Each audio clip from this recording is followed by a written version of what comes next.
Shalom, shalom, libota na nzambe. Napesi bino mbote na kombo na kolo na biso Yesu Kristu. Ezali ngai wa bino mama Nela na ye liboso ya baetando ike na bino. Po tosolola tolendisana liloba na nzambe kati na emission na biso tolendisana. Bongo soko talinga mbala liboso. Obosana te kosabone na chaîne na biso. Kobosana te ko like, kobosana te ko partager. Tozali koya kosunga na muke kati na liloba na nzambe po ete Biblia ezali koyebisa biso ete nzambe atiaki likabo na ye na kati na moto na moto. Sikoyo mutu na mutu azali na parti na ye, biso nyonso toza ndenge moko te. Nzambe akelaki nano biso mutu na ndenge na ye. Nous sommes tous différents. Oui, moi je suis moi et toi tu es toi. Et on a aussi des grâces qui ne sont pas pareilles. Grâce na nzambe likolo ya mutu na mutu ekeseni.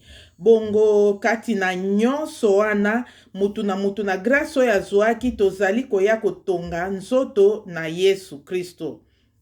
Oyo azali liboko, oyo azali likolo, oyo azali misu, oyo mutu na mutu azali na musala na ye, kasi biso nyonso to constitue nzoto na Yesu. Bongo ekozala malamu biso lokola bana na nzambe toyeba na kosungana na kolendisana kati na liloba na nzambe mikolo nyonso po ete tozali ndenge moko te. Tozali ndenge moko te. Ndenge yo ezali ndenge nga nazali te. Sikoyo eloko oyo ezali koumela mingi na kati na bakristo lelo, toyebi ete tozali ndenge moko te, me tolingi kobundisana.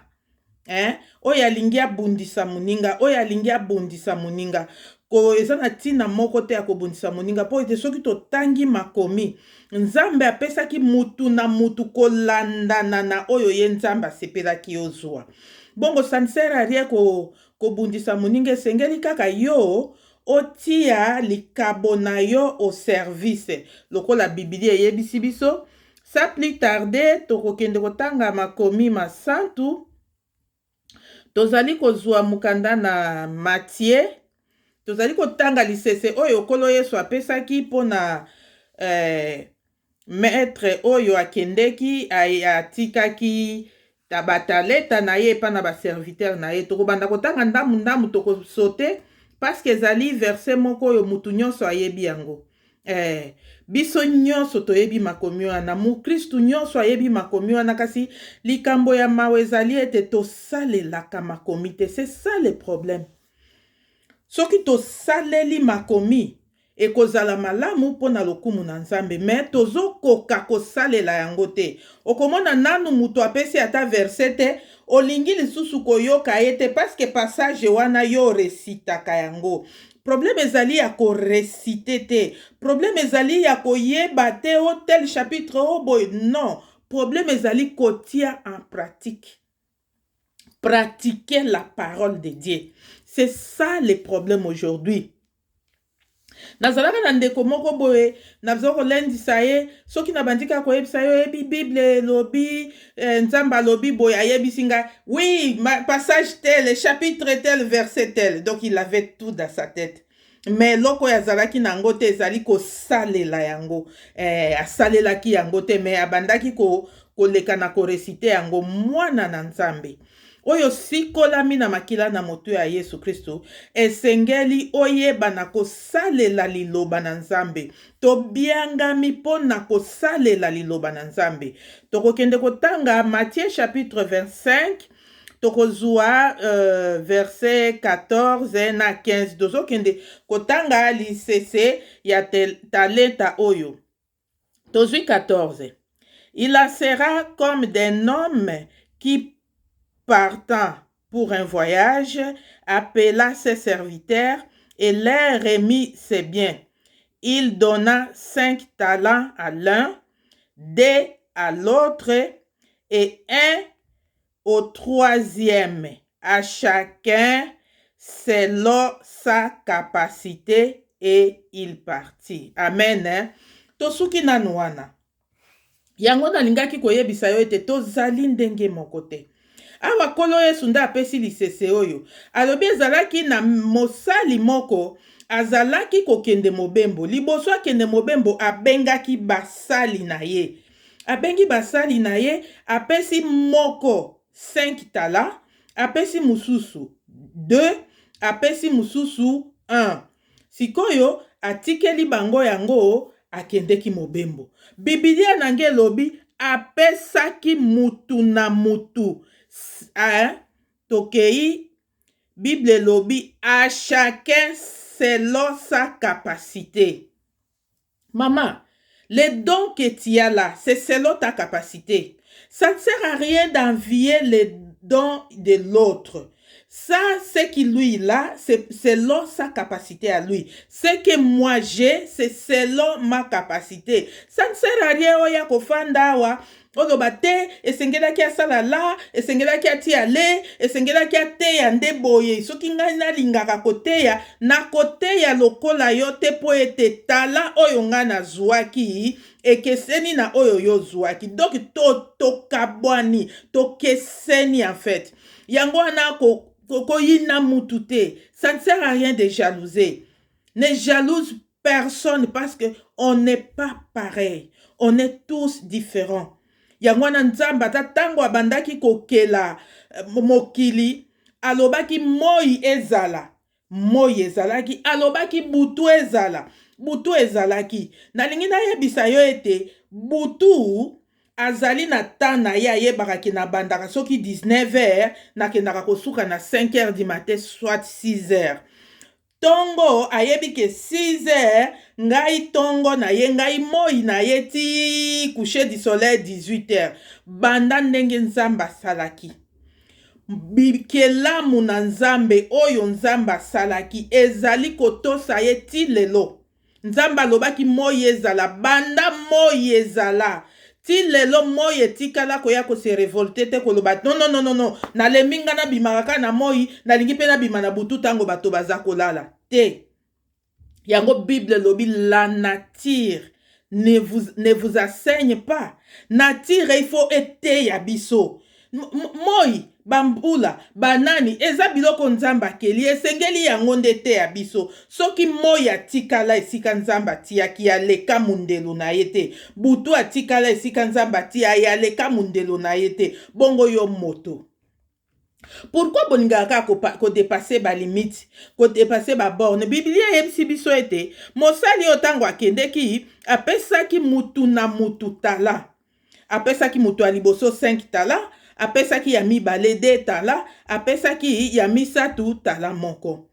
Biblia nange ezali koloba soki tokiti na verset 24 tozali kokita celui qui n'avait Tokitika na verset 24. Celui qui n'avait reçu qu'un tala s'approcha ensuite et il dit, Seigneur, je savais que tu es un homme dur. Je savais que tu es un homme dur qui moissonnait où tu n'as pas semé et qui amassait où tu n'as pas vanné. Oyo ezali muto ya zwaki tala moko. Soko tangi makomi oyo. Balobi oyo azwaki 5 tala abotisaki yango. Abotisi yango azwaki 5 msusu tango kolo ayaki kozonga muto a 5 tala oyo ayaki ko présenter kolo na ye 10. A présenter 10 alobi 5 oyo pesaki nga na salisaki 5 msusu ekomi 10. Oyo ya de alobi de oyo pesaki nga na salisaki de msusu doki na multipliaki yango. Me oyo atala moko azwaki yango akendeki ko bomba. Vraiment likambo nanga na pokwa na lelo ezali epa na muto oyo abombaki tala na nzambe. Oyo abombaki likabo oyo ndenge moko na yo. Ozwa likabo akoyemba. Oyembaka kitoko moyembi na kolo. Me ozwa likabo wana okenda ko bomba yango. Obombi yango pourquoi? Parce que lobi église yango balingaka kaka kotongana na koyemba na ngate je reste dans mon coin. Oui, c'est comme ça le messieurs là. Il était dans son coin comme toi. Un enfant de Dieu qui dit toujours je reste dans mon coin, je reste dans mon coin. To comment na oyo moto oyo.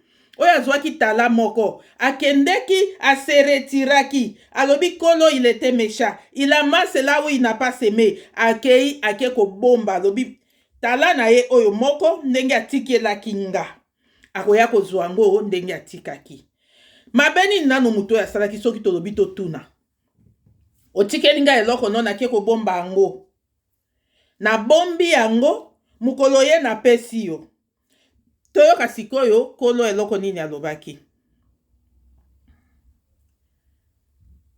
Alors, son maître, dans verset 26, son maître lui répondit, serviteur méchant et paresseux. Tu savais que je moissonnais où je n'ai pas semé et que j'amassais où je n'ai pas vanné. Il te fallait donc remettre mon argent au banquier et à mon retour, j'aurais retiré ce qui est à moi avec intérêt. Kolo na ye tango ayaki kozonga bibili elobi kolo na ye alobi yo yebaki ke nazalaki nazwaka oyo ezali ya ngai te mpo na nini okendeki kotia mbongo na ngai te na banke mpo ete ntango na kozonga nazwa yango avec intérêt don oyo nzambe apesaki yo ezalaki osalisa yango mosala ezalaki te obomba yango paske eza ya yo te soki ezalaka ya yo olingaki obomba yango mutu na ngolu na ye na eloko nzambe apesaki ye soki omoni lelo biso toye awa tolobi naza paster te naye kaka koloba naza koloba mpo na nini mpo ete nayebi ete kolo apesaki ngai likabo naloba esengeli natia likabo na ngai na service soki toke kotala awa na mukanda na nzambe 1 Pierre chapitre 4 verset 10. Elobi na biso nini? Comme des bons dispensataires de diverses grâces de Dieu, que chacun de vous mette au service des autres les dons qu'il a reçus. Quel don tu as reçu? Le monsieur là, il avait reçu un talent. Il fallait qu'il mette ça au service des autres.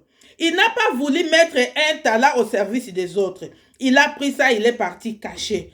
Toi, tu as un don de Dieu. Tu sais bien chanter.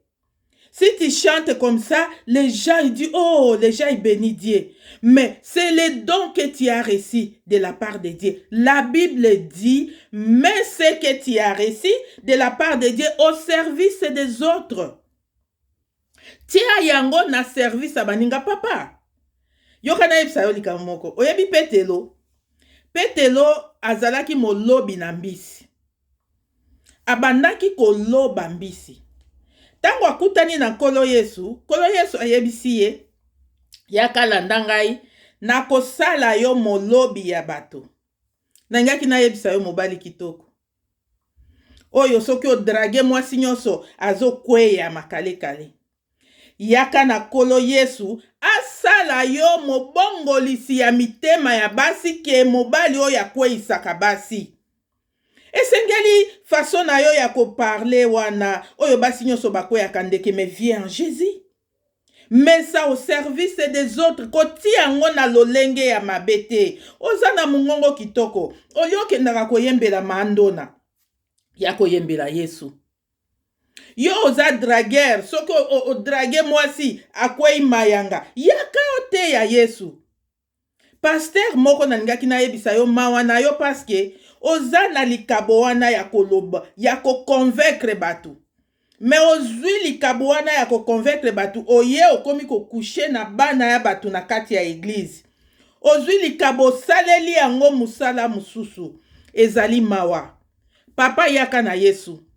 Tokelami na tina. Tokelami po ete tozongisela nzambe na biso lokumu. Tokelami po ete tosepelisa nzambe na biso. Bongo soki na ye awa, na ye kaka kotia les dons que j'ai reçus. Na ye kotia yango au service des autres. Ne me jugez pas parce que la Bible dit, mususu azwaki 5 talents, mususu azwaki 2 talents. Alobi à chacun selon sa capacité. Peut-être nga nazwaki 2 talents.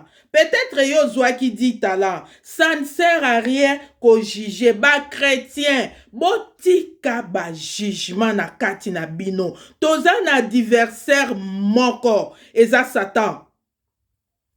Bitumba ko bunda ko wela na kati na bino euti wapi. Biblia elobi euti na posa na nzoto. Posa na nzoto nde tiki bitumba ko welana. Yo yozoloba o ngana leke na auction. Ngana mosali ya nzambe munene koleka. Je ne suis pas n'importe quel serviteur de Dieu. Ambo? Mais awa balobi kolonde apesaki mutu na mutu tala. Kolandana na makoki na ye. Tu n'es pas plus que les autres.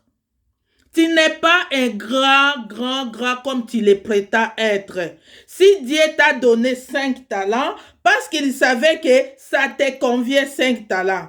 Et s'il a donné à l'autre 2 talents, parce que Dieu sait que les 2 talents, ça convenait à celui-là. Donc, tu n'es pas plus grand que les autres.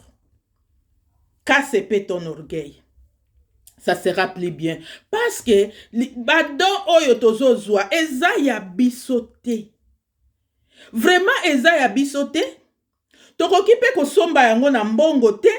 Omoni sika basai na nzambe ba échoué. Ba ba mitiaki ba pasteur. Ba oyo balingi bazwa tala lokola baninga. Bangonde bake kosimba kisi. Bangonde bake kokota na magie. Bangonde bake koluka connaissance obscure. Baya nango po baya kokamwisa batu. Kamwisa biso lelo. Me mukolo na suka okoleka ne sambiselo. Tozali kokita totanga kaka. Tozali kokita kaka na lisese na biso. Verset 27. Il te fallait donc remettre mon argent au banquier et à mon retour, j'aurais retiré ce qui est à moi avec intérêt. Les dons, c'est à Jésus. Le maître là, c'est Jésus-Christ. Les serviteurs, c'est toi et moi. Les dons que nous avons, ça ne sert à rien de s'enorgueillir. Ce n'est pas à nous. C'est à Jésus. Likaboza nango ezaya yote siko lolendo anini. Tu es plus grand que les autres en quoi? En quoi? Parce que Bible zoyebisa biso que il a donné à chacun selon sa capacité. Il donna 5 talents à l'un, 2 talents à l'autre et un troisième et un au troisième. À chacun selon sa capacité. Tu n'es pas plus grand que les autres. Dieu a voulu que ça soit comme ça. Il t'a donné beaucoup de talents selon ta capacité. Tu n'es pas plus que celui qui a reçu des talents. C'est selon sa capacité. Quand tu as la muninga pasteur te. Pasteur bando kangama na cher. Muninga no pasteur akota na église na yo. Oyebite doni ni yaki ko visiter yo na nzela ya pasteur wana. Tikela ya ta cher 1 minute yo moko nganzama oteya tindenge mutu akei. Papa il faut ko sosola ka tango nini ngolo yaki ko visiter yo. Tikela moninga cher, oyebite doni ni ayaki nango. Okoza na 5 talents, mais ya yaki ka na 2 talents, mukolo wana mutu moko akobongo la motema. Bible yebisi biso soki mutu moko abongo li motema, esengo ezali na lola. Na boye soki toko kita lisusu, na 28 elobi, ôtez-lui donc les talents et donnez à celui qui a les 10 talents. Siko boyi nakabatu po ani. Oh, biloko nyonso ya malamu kaka ye. Ye kaka nde apambolamaka. Azopambolama paske asalisaka talent. Lokola asalisaka talent, ba ote yo mutu oyo boyaka kosalela. Obomba yango balongoli bake kopesa ye. Yango na bomonaka mutu moko azomata. Kaka yende azomata. Kaka yende azomata. Bozo comprendre te. Bokanisi lokola ezaka kato yaki kotika ye, boyaki kotika ye te. Il met en pratique ce qu'il a reçu de la part de Dieu. Il met au service des autres les talents qu'il a reçus. Bongo yo petit na service ya baninga, tala oyo zwaki po ete opambola manakolo. Amen. Na moni ngonga na biso esili, lelo toza na miniti muke mingi, tokangi miso na biso tobondeli. kumama sanzolama nzambe na kimia mokokisi na bilaka. Merci nzambe toyoki liloba na yo, tokwei liboso na yo nzambe, pesa biso makasi ya biso kosalisa makabo oyo tiaki na kati na biso musala nkolo, eyebana kobota mbuma mususu koleka oyo tobotaki liboso. Pambola papa, pambola mama, zala nzambe longo moko na biso, totelemeli nyonso ya satana, na kombo na Yesu Kristu tozangisi yango makoki, totini yango na libulu mozindo ezangi suka. Zala nzambe longo moko na biso, na kombo na Yesu. Amen. Amen. Kolo apambola biso.